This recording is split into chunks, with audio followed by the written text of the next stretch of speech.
Government workers, students, and probably about a total of 10 private sector employees enjoyed the day off today. It's Columbus Day.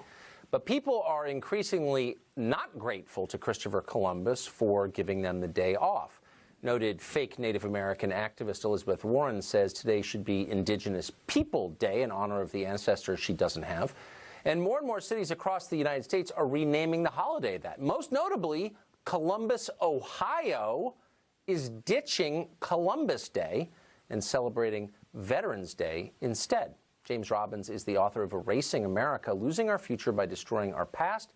It's a brilliant book based on a brilliant and true concept. He joins us tonight. James, thanks a lot for coming on. So this is part of a larger trend that you write about in some detail in your book, which I hope our viewers read. Tell us what that trend is.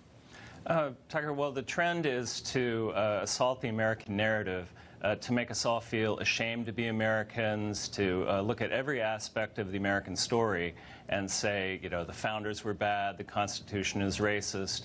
And what better place to start than with Christopher Columbus, who is really patient zero of the European invasion of America. What is, I couldn't agree with you more. That's clearly the thread that ties all these stories together, trying to delegitimize the country we live in. But what's the point of that? Why would they want to do that? Well, I think the point of it is if we feel bad about our country, if we feel bad about the past, then they can rewrite any kind of future they want. I mean, the progressives want to turn the United States into a socialist country. Well, in order to do that, if you say that, you know, the founders were all evil men and an evil document and everything in the past was bad, well, then they can come up with a future that fits whatever they want to make it. So they're really telling the rest of us, you don't have the right to defend yourself against our assaults. You don't have the moral legitimacy to defend your own country. Oh, definitely. I mean, it's all about shame. It's all about blame. You know, the assault on Columbus. And by the way, as a Buckeye, I'm really sad about Columbus, Ohio, kind of ditching the holiday. I think they should change the name of the city if that's what they're thinking. But yeah, no, I agree with that. To Indigenous City. How's that? Or Virtueville, something like that. So, are you seeing this, not as obviously it's been going on in academia for quite some time, but it seems to have spread to, again, normal places like Columbus, Ohio, which is a great town, actually, filled with normal people. How did it get to Columbus?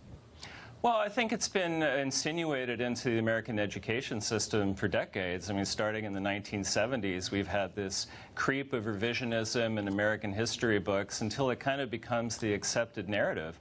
I mean, particularly with Columbus, he starts off, you know, chapter 1 in Howard Zinn's revisionist history of America.